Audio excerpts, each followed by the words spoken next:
నమస్తే రమగారు. నమస్తే జయ. రమగారు, మనకి కొన్ని దేవాలయాల్లో నిమ్మకాయలో దీపం పెడుతూ ఉంటారండి. దీనికి ఏమైనా ప్రత్యేకమైన కారణాలు ఉంటాయా? అంటే ఏ ఫలితం కోసం నిమ్మకాయలో దీపం పెడుతూ ఉంటాం? దుర్గాదేవి అనుగ్రహం కోసం పెడతారు. నిమ్మకాయ దీపం మామూలు సమయాల్లో వాటికంటే కూడా రాహుకాలంలో పెట్టడం విధానం. అవును. ఈ రాహుకాలం అంటే ఇది ఎప్పుడు వస్తుంది? రోజుకి ఒక టైం ఉంది. మంగళవారం 3 నుంచి 4:30 దాకా సాయంకాలం, ఓ పావు గంట 10 నిమిషాలు అటు ఇటుగా ఉంటుంది, 3 to 4:30. శుక్రవారం 10:30 to 12. ఈ 2 రోజుల్లోనే ప్రత్యేకంగా మనం దుర్గాదేవి కోసం పెడతాం. దీంతోపాటు అష్టమి నాడు పెట్టచ్చు. అష్టమి ఏ వారమైనా సరే, అష్టమి ఏ వారం అయితే ఆ వారానికి సరిపడిన రాహుకాలంలో చూసి పెట్టుకోవచ్చు. కానీ ఎక్కువగా ఇది మన ప్రాంతపు సాంప్రదాయంగా కనపడదు చేయ. తమిళనాడులో బాగా పెడతారండి. కామాక్షి దీపం అని పెడతారు. అక్కడ పైగా రాహుకాలం వాళ్ళు పాటిస్తారు. అవును. మనకి రాహుకాలం పాటింపు మన దగ్గర ఉండదు. మనం వర్జ్యం పాటిస్తాం. వర్జ్యం ఎప్పుడుంది అని చూస్తాం. అవును. వర్జ్యం చూసుకుని పనిచేయటం మన విధానం. క్రమంగా ఏమైందంటే గ్లోబలైజేషన్లో భాగంగా ప్రపంచ దేశాలను వదిలిపెట్టినా మన రాష్ట్రాల్లోనే కొన్ని పద్ధతులు అక్కడి నుంచి ఇక్కడికి వచ్చిన వాళ్ళు, మా పక్కింట్లో నువ్వు మీ అమ్మగారి పుట్టిలు మద్రాసు, అట్లా వాళ్ళు పాటిస్తారు. నువ్వు చెప్తావు, అబ్బో రాహుకాలం, ఎందుకంటే మీరు రాహుకాలను వెళ్ళారు అందుకే మీకు పని అవ్వలేదంటే నా బుర్రలో అది ఫిక్స్ అవుతుంది. నేను మెల్లిగా రాహుకాలాన్ని పాటించడం మొదలు పెడతా. క్రమంగా మా ఇంటి సంప్రదాయం కింద మారిపోతుంది. జనరల్గా చాలా విధానాలు ఇలాగే వస్తాయి.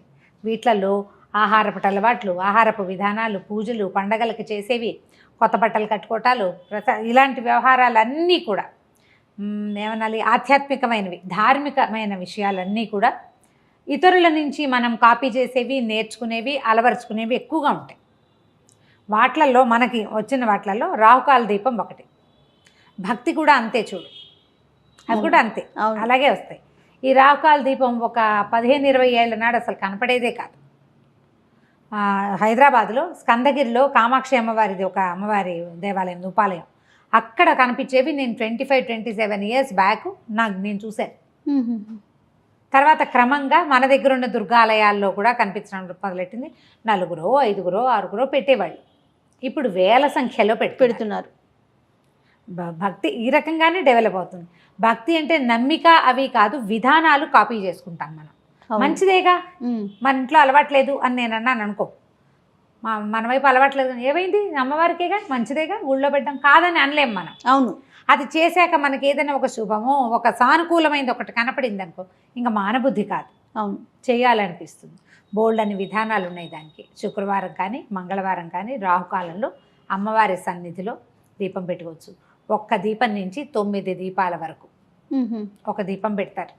ఒకే నిమ్మకాయ ఒక డిప్పలోనే, ఆ నిమ్మ డిప్పలు వెనక్కి తిప్పి దాంట్లో ఆవునేతి దీపాన్ని వెలిగించటం ఒక పద్ధతి. నువ్వుల నూనె వెలిగిస్తే మంచిదని మొన్న మధ్య ఎవరో చెప్పారు నాకు. సరే, మనకు ఒకటి తెలుసు, స్వధర్మ నిధనమే మంచిది, ఎందుకు వచ్చిన గోల, కొత్త ఐడియాలు తీసుకోకూడదు అనుకున్నా. కానీ నేను ఒకటి తర్వాత 3 దీపాలు పెడతారు, 5, 9 పెడతారు. 9 దేవాలయ నియమంగా చెప్తారు. 9 పెడతారు. 9 డిప్పలు, 9 డిప్పలు పెడతారా? ఓకే. ఓ 5 కాయలు కోసి అదేలే 5ని 10 డిప్పలు తీసేసి ఒక డిప్ప పక్కన పెట్టేస్తారు. మిగతా వాటిలలో ఈ డిప్పలు వెనక్కి తిప్పిన డిప్పల్లో పెడతారు. ఒక చోట ఒక దేవాలయంలో అయితే అసలు డిప్ప వెనక్కి తిప్పకుండా నిమ్మకాయ కట్ చేయటం, దాని మీదే ఆవునేతి దీపాన్ని ఒత్తిని ఆవునేతిలో నానబెట్టారు, అది ఎత్తి పెట్టారు. ఓకే. చాలామంది ఎట్లా చేస్తారంటే విధానాలు ఒకళ్ళనొకళ్ళు కాపీ చేస్తాం కదా. ఈ నిమ్మకాయ రసం పిండేస్తారు, దాన్ని పారబోయకుండా ఆ నిమ్మ రసంతో పులిహార చేసి నివేదన పెడతారు. అమ్మవారు ఎట్లాగూ మన పసుపచ్చ అన్న ఇష్టం, హరిద్రాన్నైక రసిక అని చెప్తారు లలితలో. అవును అవును. ఆవిడకి హరిద్రాన్నం అంటే ఇష్టం, పసుపు అన్నం అంటే పులిహోర ఇష్టం. నిమ్మకాయ పులిహోర అమ్మవారికి నివేదన, రసం పారే ఎక్కర్లేదు, అది కూడా అమ్మ సేవలోనే వినియోగింపబడుతుంది కాబట్టి మనం ఇలా పెట్టుకోవచ్చు. రమ్మగారు, దేవాలయాల్లోనే వెలిగించాలా, ఇంట్లో కూడా పెట్టుకోవచ్చా? ఇంట్లో కూడా పెట్టుకోవచ్చు. ఆ సమయంలో పెట్టుకోవచ్చు. మనం ఎట్లా అంటే అప్పటిదాకా అభోజనంగా ఉండి, శుక్రవారం 10:30 దాకానే కదా, 10:30కి మనం ఇంట్లోనే ఓ చిన్న పీట ఏదైనా ఒక ప్రత్యేకంగా అట్టు పెట్టుకోండి. పద్ధతులే, తమిళనాడు సాంప్రదాయాలే, వాళ్ళంతా ఇట్లాగే చేస్తారు. అవును. పీట మీద చక్కగా ముగ్గేసి నిమ్మకాయలు పెట్టడానికి వీలుగా ఏర్పరచుకుని ముగ్గు మీద ఈ 9 ఇవి పెట్టుకోవటం. 9 చెప్పాక 3, 5 ఎన్నైనా పెట్టచ్చని. మనం ఏదైనా ఒకటి అలవర్చుకుంటే ఇంకా దాన్ని కంటిన్యూ చేసుకోవాలి ఓకే. ఓ పద్ధతి ప్రకారం. ఇదేంటంటే మనకి జాతకాల్లో రాహుగ్రహానికి ఇబ్బందులు ఉన్నప్పుడు రాహువుకి అధిష్టాన దేవత దుర్గ, అందుకోసం ఆమెని ఆరాధించడం కోసం దుర్గా స్తవం చదువుకోవటం. దుర్గా ద్వాత్రింశమాల ఒకటి ఉంది, 32 నామాలు ఉన్నది. దుర్గా దుర్గార్తిసమని దుర్గాపద్వినివారిణి, మంచి శ్లోకం. అన్నీ దుర్గ దుర్గ దుర్గ దుర్గ వస్తాయన్నమాట. అట్లాంటివి చదువుకుని దీన్ని వెలిగించుకోవటము. తర్వాత ఈ నిమ్మకాయతోటో ఇంకో దేనితోటో ఒక పులిహార చేసి అన్న నివేదన చేయటము, దాన్ని బాగా ప్రసాదాన్ని పంచటము దాని నియమం. అది ఇప్పుడు శుక్రవారం మంగళవారం అయితే మధ్యాహ్నం 3 గంటలకి, అప్పటిదాకా భోజనం చేయకూడదు, అన్నం తినకుండా ఉండాలంటారు. 3 గంటల నుంచి 4:30 దాకా. కానీ నేను చాలా చోట్ల గమనించింది ఏంటంటే మంగళవారాలు దేవాలయాల్లోనూ శుక్రవారాలు ఇంట్లోనూ పెట్టుకుంటారు. ఓహో. శుక్రవార రాహుకాల పూజ లక్ష్మీదేవికి కూడా ప్రీతికరమని ఒక చోట వింటున్నాం ఇవాళ రేపు. కానీ ఎప్పుడైనా రాహుకాల పూజ అంటే రాహు సమయంలో పెట్టుకుంటేనే జపిస్తే అది దుర్గాదేవికి చెందుతుంది. ఆ సమయంలో దుర్గని గనక పూజిస్తే అమ్మవారి దయ వల్ల రాహు గ్రహం తాలూకు మనకి అంతర్దశలలోనూ విదశలలోనూ ఎక్కడో చోట రాహు తాలూకు ప్రతాపం ఉన్నప్పుడు, మనకి ఇబ్బందులు ఉన్నప్పుడు అవి తొలగిపోవటం కోసం సాధారణంగా జాతకాన్ని ఫాలో అయ్యి చేస్తారు. ఇట్లాంటివి కాదు రమ్మగారు, పెళ్ళైన వారైనా పెళ్లి కాని వాళ్ళు ఎవరైనా చేయొచ్చు. ఎవరైనా పిల్లలకి జాతకం చూపిస్తారు, రాహుదోషాలు ఉన్నాయి, రాహుగ్రహంతో ఇబ్బందులు ఉన్నాయి, అలా చెప్పారనుకో ఏం చేయించమంటారు అంటే పరిహారం చెప్తారు, రాహుకాల దీపం పెట్టండి అంటే సులువు కదా. అవునవును. దుర్గాదేవికి సంబంధించిన స్తోత్రాలు కొన్ని చక్కగా చదువుకోవటం, నేర్చుకోవటం, దేవాలయానికి వెళ్ళి అక్కడ శ్రద్ధగా చేయటం, ఆ దీపాన్ని అమ్మవారికి చూపించడం. దుర్గా చక్కగా స్థిమితంగా కూర్చుని ఉంటుంది.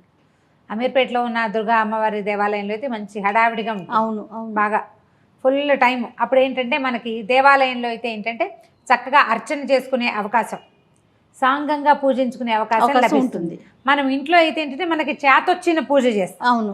సాంగ పూజ సరిగ్గా ఎట్లా కుదురుతుంది? దేవాలయంలో అయితే అర్చక స్వామి ఎవరో ఉంటారు, వాళ్ళు చక్కగా అన్నీ చెప్తారు, ఒకదాని వెనకాల ఒకటి ఏం చేయాలి లైన్ ప్రకారం మనకే వచ్చి చేసుకోగలిగితే అది ఏమీ రాదయ్యా. మనకి గుళ్ళోకి వెళ్ళలేం, ఇంట్లో చేసుకోవాలి. చక్కగా దండం పెట్టుకోండి, దీపారాధన ఒక మామూలు దీపారాధన చేసుకున్నాక అప్పుడు ఈ రాహుకాల దీపాన్ని వెలిగించి దుర్గాదేవికి సంబంధించిన ఏ స్తోత్రాన్నైనా మనం చదువుకోవచ్చు. చదువుకుని పళ్ళు పాలు తర్వాత ఇంట్లో ఉంటాం కాబట్టి పానకము వడపప్పు అలాంటివి నివేదన చేస్తే నిమ్మకాయ దీపం చాలా ఫలితం ఇస్తుందని, సమస్యలు రాహువు వల్ల వచ్చే సమస్యలు మనకి తొలగిపోతాయని చెప్తారు. ఇది ఒక మంచి ప్రయత్నం. ఇది అందరూ పెట్టాల్సిందే చేయాల్సిందే అని అనుకోవద్దు. మీకు ఆసక్తి ఉంటే పెట్టుకోవటం, ఆసక్తి ఉండి అవసరం ఉండి. ఇది మనకి గ్రహదోషాలు ఉన్న వాళ్ళకి చాలా బాగా ఫలితాన్ని ఇస్తుంది. మామూలుగా పెట్టుకుంటే కూడా మంచిదే. మేము శుక్రవారాలు మా లెక్క ఏంటంటే ఆ 12 గంటల దాకా ఉండాలి దీపారాధన. మామూలుగా కూడా ఉంటుంది. శుక్రవారం ఏదైనా కాస్త అటు ఇటుగా లేట్ అయినా, పూజ లేట్ అయినా కూడా 10:30 లోపల దీపం పెట్టాలి, 10 రాకాలానికి ముందే దీపం పెట్టాలి అని పెట్టుకుంటాము.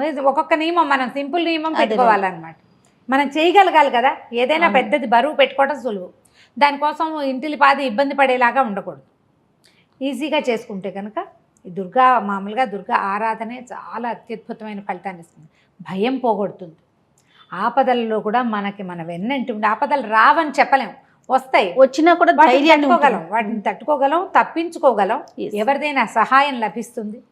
అందుకని ఎప్పుడు దుర్గా పూజ చాలా సత్ఫలితాలను ఇస్తుంది. అందులో ఇదొక విధానం. తప్పకుండా. నమస్తే. నమస్తే.